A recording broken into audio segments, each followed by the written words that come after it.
রেপিস্টকে আমরা শাকিব খানই ছিল না অন্য কেউ ছিল সেটা তো আমরা এখন এখানে ডিসক্লোজ করতে পারবো না, বাট এটার জন্য তো আপনাদেরকে সিনেমা দেখতে হবে। তবে ডেফিনেটলি মানে পজিটিভলি তো একটা নেগেটিভ দিক যদি থাকেও, সেটা পজিটিভ দিকটা উনি কীভাবে নিয়ে এসছেন সেটা আপনার সিনেমাটা দেখলেই বুঝবেন। মানে আমার কাছে তো আমি অর্ধেক সার্থক এখানেই হয়ে গেছে যে হল মালিকরা আমাকে চাচ্ছে, আমার সিনেমাটা চাচ্ছে, এটাই আমার সার্থকতা। এতটুকু ইচ্ছা, এতটুকু মানে ভরসা দেখে আমার মনে হচ্ছে যে না, আমি আমার মানে সিনেমাটাতে এগিয়ে যেতে পারবো। সহযোগিতা তো পাচ্ছি, প্রবলেম তো থাকেই। একটা কাজ করতে গেলে, বড় একটা কাজ করতে গেলে হিকআপস থাকবে, আপনি অবস্ট্যাকলস থাকবেন, এমন কোনো কাজ আপনি কখনোই করতে পারবেন না। তো আমাদেরকে সেটা মেনে নিয়েই চলতে হবে। আর যে অবস্ট্যাকলসগুলো আছে, এটা আমি মনে করি যে ইটস আ লার্নিং প্রসেস। আমার জন্য এটা মানে প্রত্যেকটা স্টেপই আমার জন্য লার্নিং প্রসেস, যেহেতু আমার প্রথম সিনেমা। আর ডেফিনেটলি সবাই অনেক হেল্পফুল, সব জায়গা থেকে সবাই হেল্প করছে, সবাই চেষ্টা করছে তাদের বেস্টটা দেওয়ার জন্য। ট্রেন্ডিংয়ে আছে বলেই তো দ্বিধা গানটা প্রথমে, থাকবে বলেই দ্বিধা গানটা প্রথমে এসছে।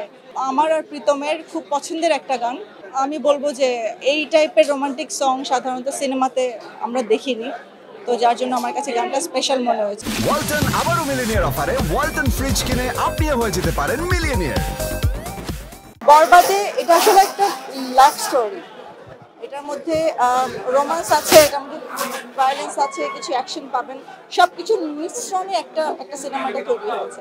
আমি তো প্রথম থেকেই বলছি যে আপনারা এরকম সিনেমা দেখেননি, তো সবাই ডেফিনেটলি দেখবেন, আর একটা ডিফারেন্ট কিছু দেখতে যাচ্ছেন আপনারা। শাকিব ভাই আর ইদিকা পালের যে কি বলবো কেমিস্ট্রি, সেই কেমিস্ট্রিটা আসলে অন্য কোনো নায়িকার সাথে আমি এখন পর্যন্ত ওইভাবে দেখিনি। আর আপনি রোমান্টিসিজম বলেন বা আপনি যে কোনো প্রেমের কাহিনীতে বলেন, আমার কাছে মনে হচ্ছে Idika Pal was the best for that. Not really, কিন্তু আমার কাছে মনে হয়েছে যে ইদিকা এই ক্যারেক্টারটার জন্য বেস্ট ছিল। দর্শকের সব চাহিদা তো পূরণ করবেই, বরবাদ করতে আসছে সবাইকে। আপনারা দেখবেন বরবাদের প্রতিটা গান ডিফারেন্টলি বানানো হয়েছে। আপনাদের আইটেম সং থেকে রোমান্টিক সং থেকে শুরু করে আপনারা এখানে অ্যাকশন সং পাবেন, স্যাড সং পাবেন, সবকিছু আছে, সবকিছুর মিশ্রণে গান সিনেমাটা করা হয়েছে এবং অনেক ধরনের মানে ডিফারেন্ট টাইপের এন্টারটেইনমেন্ট পাবেন আপনারা। স্পয়লার আমি যদি দিয়ে দিই তাহলে তো সিনেমা হলে আপনারা যাবেন না।